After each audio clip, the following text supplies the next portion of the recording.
Okay, in this video, we are going to listen and learn together to a podcast episode, an episode of English Learning for Curious Minds about the Salem Witch Trials. We'll listen to the episode together. I will just press play, and then I will stop at various points and talk about interesting words, phrases, grammatical structures, and so on. You can follow along with the video. You can just watch and listen to the podcast episode as I play it. You can listen to the episode on any of your favorite podcast apps. You can also listen to it on YouTube. There is a free study pack that comes with this episode as well, which contains the entire transcript, inline vocabulary definitions, a big vocabulary list, and a quiz as well. I'll put a link to where you can download that for free below. So let me just pull up English Learning for Curious Minds and let's get to the Salem Witch Trials episode. And let's skip the start. Let's just go straight to here. The winter of 1692 was particularly cold in Massachusetts. The temperature rarely got above freezing point, and many of the ponds and rivers had been frozen over since late the previous year. So frozen over, as we can see here, means completely covered in ice, completely frozen. In the small village of Salem, the 500 or so Puritan settlers did everything they could to stay warm. Church was, of course, a regular occurrence. This was a highly religious community. And what these God-fearing men and women feared the most was, naturally, the devil. Now, let's just stop a minute to talk about this God-fearing. You might look at this and think, they are afraid of God. Is it like they are afraid of lions or tigers or something like this? No, God-fearing just means highly religious. In Salem Village, the devil wasn't just a story whispered to scare children. He was real. To the 500 or so Puritans huddled in their icy wooden homes, he was an ever-present enemy, lurking in the shadows, waiting to snatch their souls. Okay, a few things just to highlight here. Lurk is quite an interesting verb. It's a very descriptive type of verb. And it means, as we see here, hiding and waiting to do something that is normally bad. Now, someone who is doing something good and respectable doesn't normally lurk. Lurk normally implies that they have something bad in mind. And then another very descriptive, powerful word is snatch. So if you snatch something, it means you take it, normally by force and without that person's permission.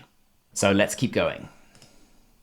But why were they so afraid? Why did this small, God-fearing community see the devil behind every misfortune? Well, these settlers weren't just a random collection of English people. They were Puritans, a group so strict, so devoted, that they'd crossed an ocean to build a pure life. Back in England, their parents or grandparents had watched the Protestant Reformation unfold, and they believed the Church of England, the Protestant Church, hadn't gone far enough to strip away Catholic influences. Now, just one pause to talk about strip away. Now, if you talk about something being stripped, it normally means the outside of it being removed. So you can strip, you can take your clothes off, and if something is stripped away, the outside of it, the thing that was there before, has been removed completely. And one just admin point, you'll see there's lots of these purple words that I can hover over to see the definition. I'm not going to stop at every single one of them because there are a lot. I think there are almost 100. But I'll stop at the more interesting ones. In the free PDF, all of these will be defined for you. So, they sailed across the Atlantic, dreaming of a holy community, a shining city upon a hill. But that dream came with a catch. If they were God's chosen people, and of course they fervently believed that they were, the devil would surely try to destroy them. Okay, just a quick pause. If something comes with a catch, it's a hidden problem or disadvantage. So the idea behind catch is that something almost seems too good. And you might say, what's the catch? There must be some kind of disadvantage, something bad that comes with all of this other good stuff. And the verb that you use with a catch is to come with a catch, or to have a catch. So you can say, it has a catch, or it comes with a catch, or there is a catch. Pretty much always it's used in the singular, even if there are multiple catches. Okay, let's keep on going. And in early 1692, life gave them plenty of reasons to feel that the devil was edging closer. Now, you might know that the edge is the side of something, the edge of the pavement, the edge of the table. But you can use to edge as a verb, and it means to move slowly and carefully towards something else. The winter was brutal. Crops had failed, smallpox had swept through, and Indian raids from the north had left families grieving. Every creak of the floorboards, every howl of the wind through the frozen trees felt like a sign. The Puritans believed the devil wasn't some distant figure, someone you might meet in hell if you didn't live a God-fearing life. He was here, or rather, his secret servants were. These servants were witches, people, almost exclusively women, who had made a pact with Satan, a deal with the devil. And they weren't random strangers. They were neighbors, friends, even family who were working with the devil. His tricks were clever. He could send spectres, invisible spirits, to pinch or choke you in the night. He could turn your cow's milk sour or make your children fall ill and die. Every Sunday, Reverend Samuel Parris, the village minister, would stand in front of his congregation and preach exactly this: beware the devil. He has evil and cunning ways, and he is sending witches to test you. Let's just talk about this word briefly, cunning. Now, cunning, as you can see here, means clever, but often in a sneaky way, in a way that might be damaging to certain individuals. It's something that's often used in a slightly kind of negative light. We often associate it, in British English at least, with foxes. So you can say the fox is cunning, it's trying to trick a goose or something. There are all sorts of stories about foxes tricking less intelligent animals because they want to eat them. Okay, let's keep going. Perhaps it all sounded theoretical, but in January of 1692, he noticed something unusual happening in his own house. His daughter, Betty, and her cousin Abigail started behaving strangely.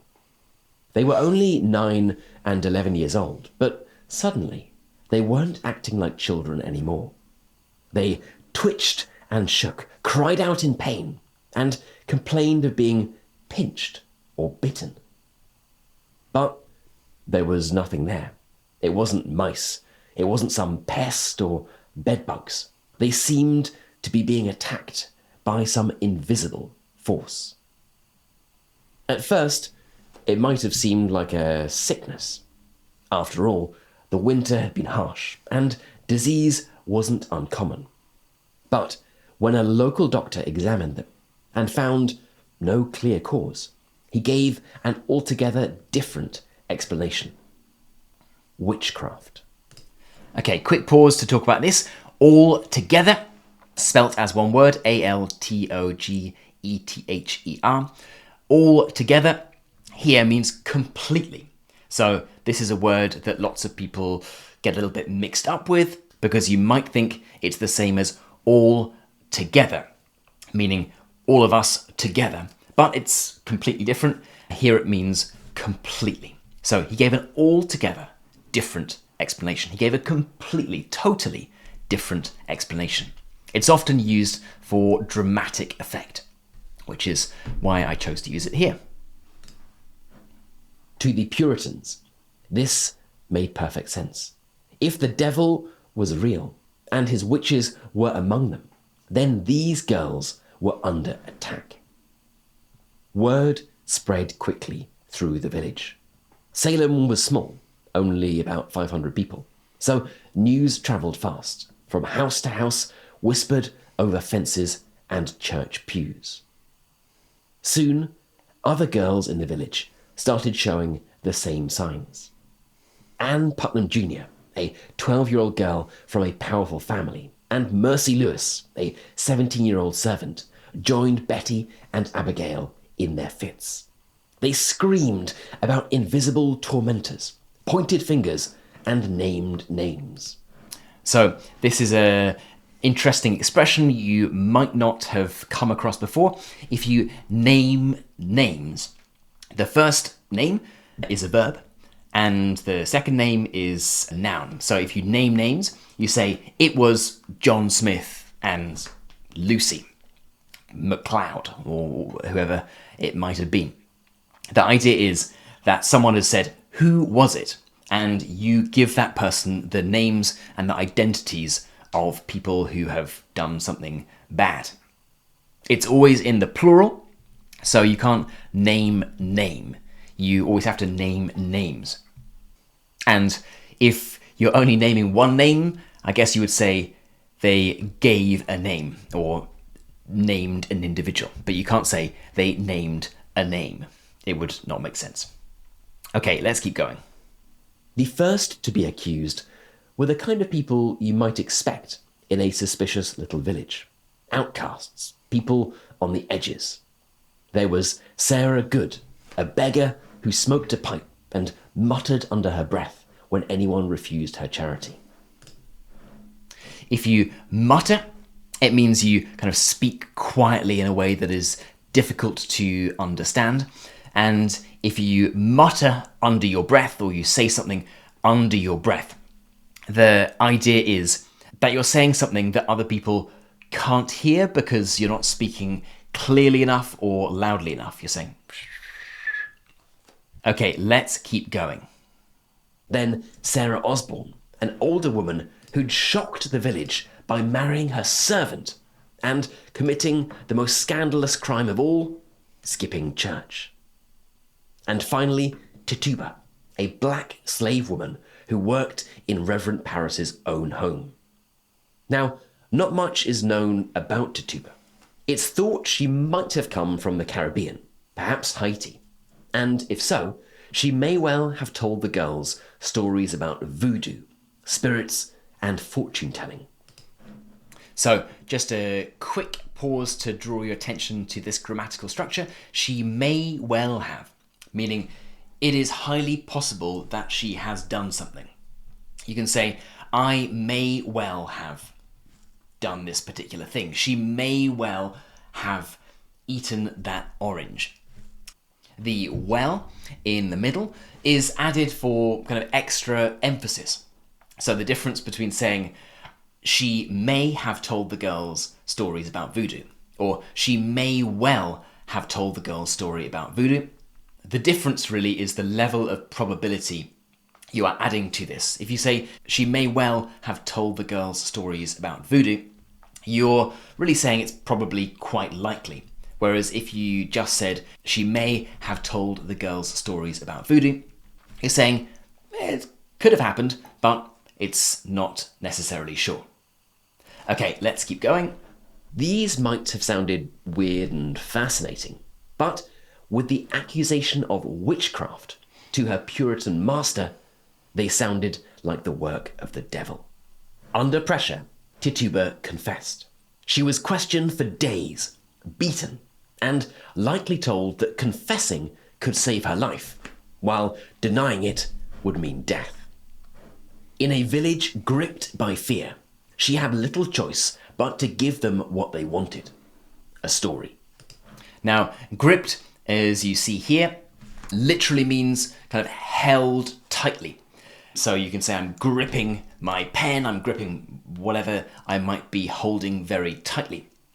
But you could also use it when talking about kind of emotions, things like fear.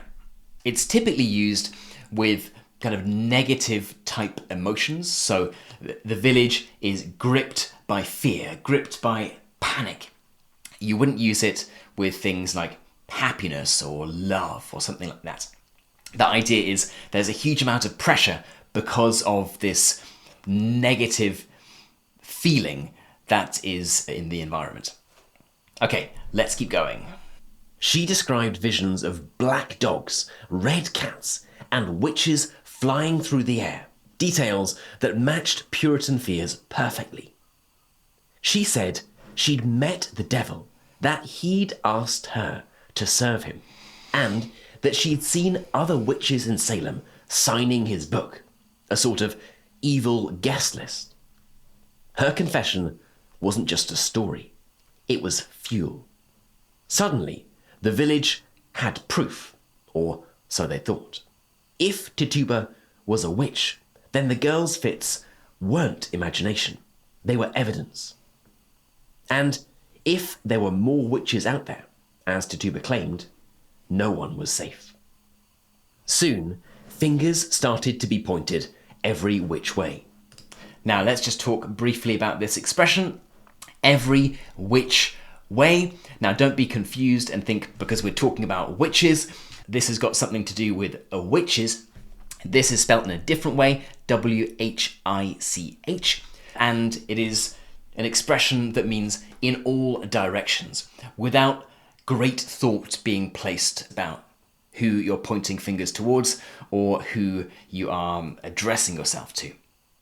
You could also say something like all over the place or left, right, and center, meaning kind of people pointing fingers at everyone else. The accusations didn't stop with the outcasts. They spread to people no one expected. A 71-year-old grandmother who went to church every Sunday, and a well-respected farmer. When a woman named Martha Corey, who was in her 70s at the time, dared to question if the girls were telling the truth, she found herself accused of being a witch. Now, quick pause here to talk about she found herself accused. If you find yourself, and then a verb after that, the meaning is that you are surprised to be in that particular position. You can say, she found herself accused of doing XYZ. I found myself stranded on a desert island. If you find yourself, and then a verb after it, you were not expecting to be in that position. Giles Corey, an 80-year-old farmer, was another one of the few who refused to play along. And of course, he found himself accused of witchcraft too.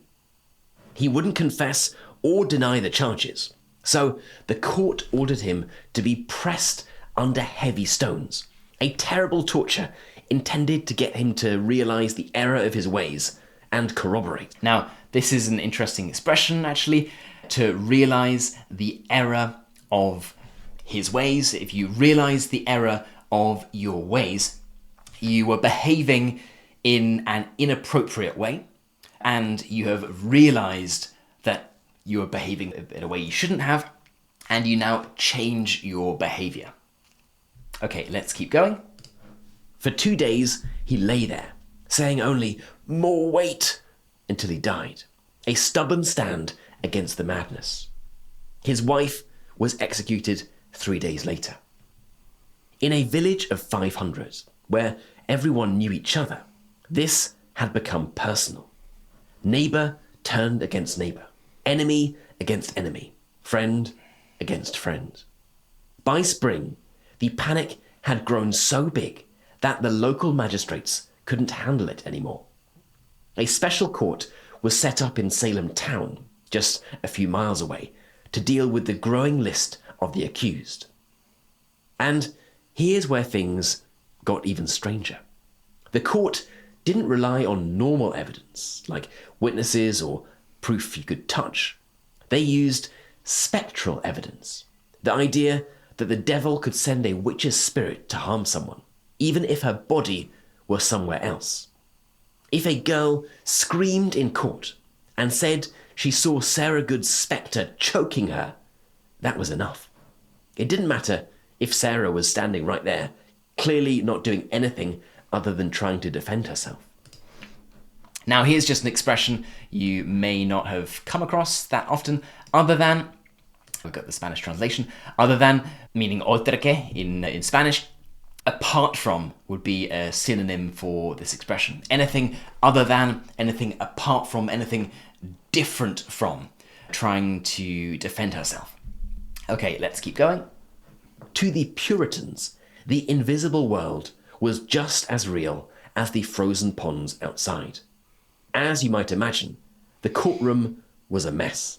Girls fainting, judges pushing for guilty verdicts, and even a touch test, where if an accused touched a girl and her fits stopped, it was proof of guilt. By summer, the jails were full and the gallows were busy. 19 people were hanged that year.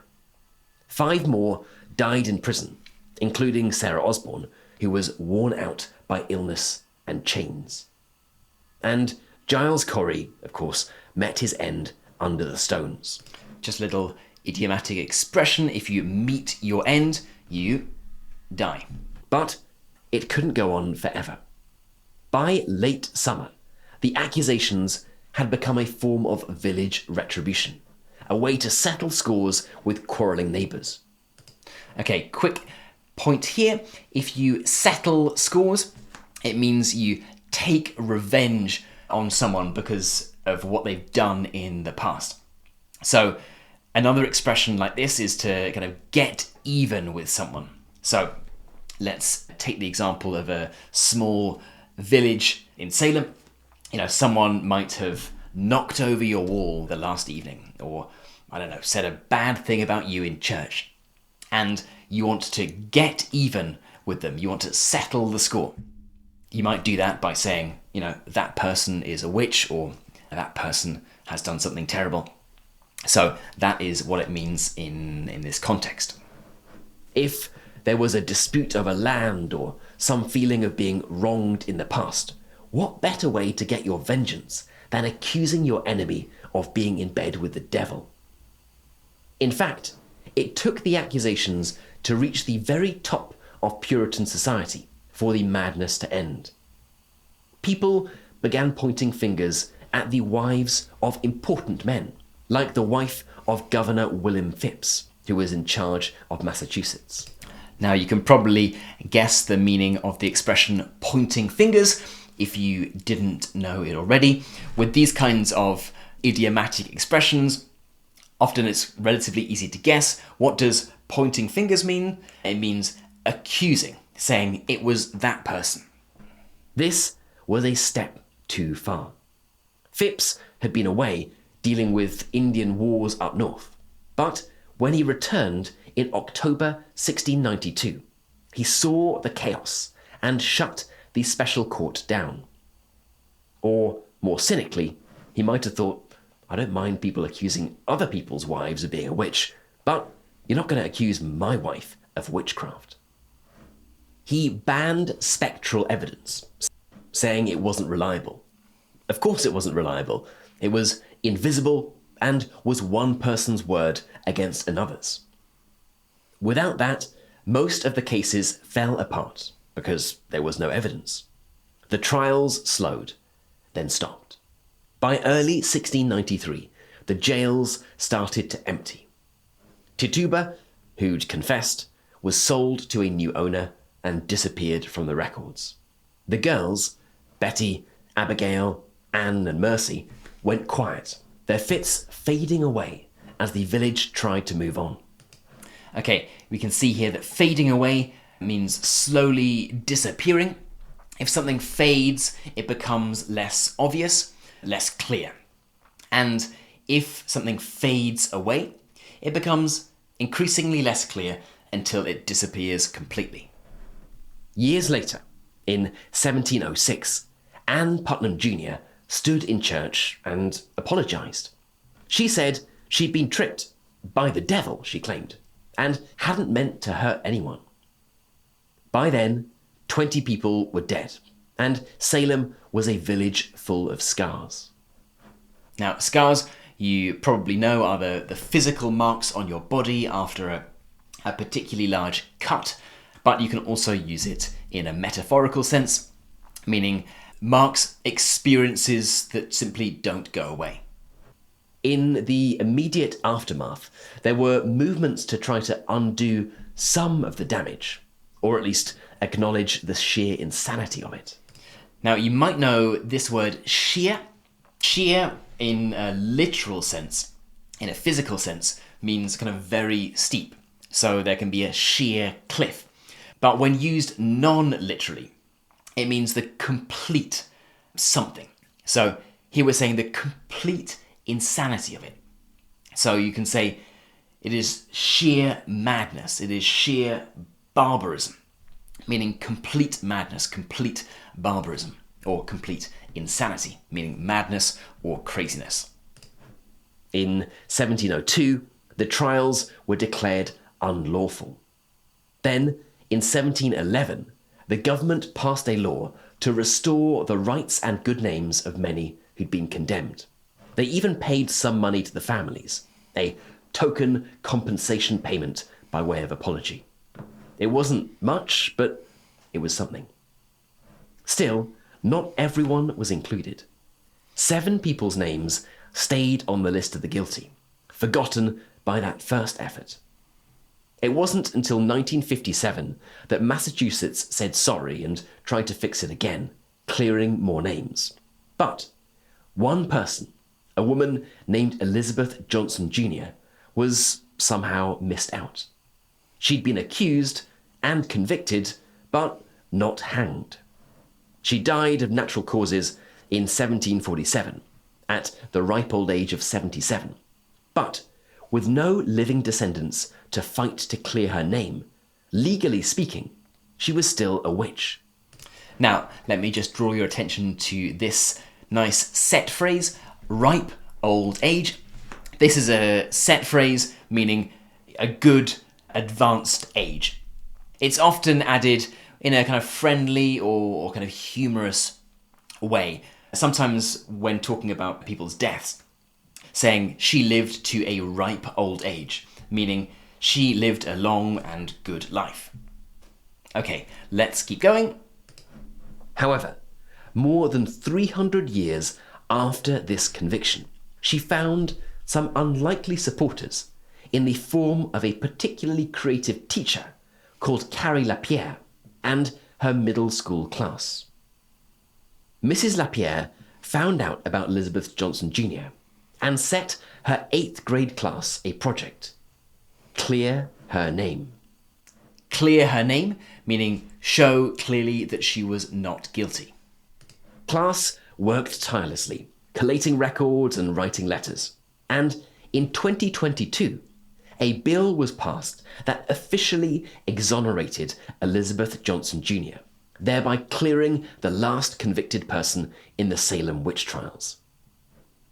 Of course, she should never have been convicted in the first place, but it was better than nothing, and Mrs. Lapierre definitely deserves some sort of prize for devising such an interesting class project. Okay, devising, this is another good word, and it means kind of inventing, putting together, creating. So, if we are to conclude that the residents of Salem were not being challenged by the devil, and there was not a mass transformation of the female population into witches, what was going on? Well, people have been trying to figure that out for centuries, and there are a few theories. One idea is that it all came down to a fungus, ergot to be exact. Now, you might know this expression already. If something comes down to something else, it means the core reason is. If we're simplifying everything, this is the reason. It might seem like a simple phrasal verb, but in my experience, it's not something that non-native speakers use all that often. So add it to your little vocabulary bank. Let's keep going. Ergot grows on rye, a grain the Puritans used to make bread. If the weather is wet and warm, like it might have been in the summer of 1691, ergot can spread fast.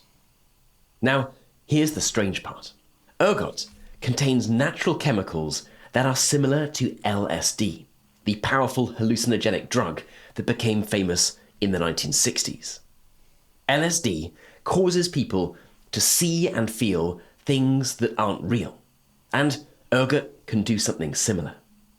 If someone eats bread made with infected rye, they might become very sick, have convulsions, feel like they're being pinched or burned, or even see things that aren't really there. In other words, make people do exactly what the young girls did. Some historians think this could explain the strange behaviour. Not witches, just bad bread. But not everyone agrees. The symptoms don't match perfectly, nor does the timeline. And ergot poisoning would have hit more people, not just a handful of girls. Now, you might know this expression already, a handful of. Handful is a nice expression, meaning a relatively small number out of the total. So in a village, then a handful might be, 3, 5, 10 or so on. If we're talking about a handful of people in a country, then of course it might be a much larger number. Trying to actually quantify handful depends on the total population that we're taking the handful from. Okay, let's keep going. Another theory is simpler. Mass hysteria. Salem was a pressure cooker. Harsh winters, failed crops, disease, and attacks from nearby tribes had nearly everyone on edge. Now, earlier we had edged closer, but here we have on edge. If you are on edge, you are nervous or kind of easily scared. Note that we don't have on the edge. You just say, I am on edge, without the. Add in the deep fear of the devil, and it wouldn't have taken much to spark panic. When the girls started twitching and shouting, the village was ready to believe the worst.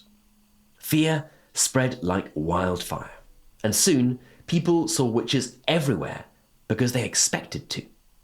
The girls might have kept it going, maybe for attention, maybe out of fear for themselves, while adults fueled the flames with old grudges and power struggles.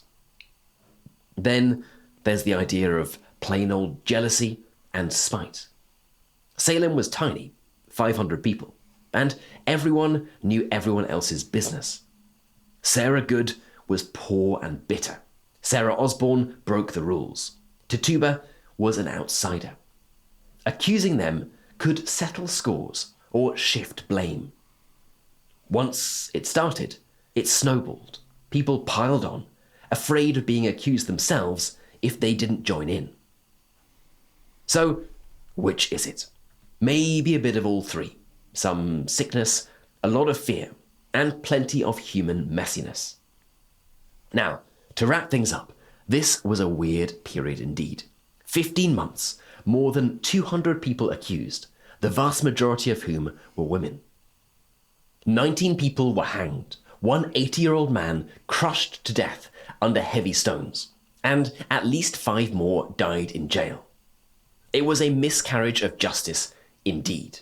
And to think, it might all have come down to bad bread.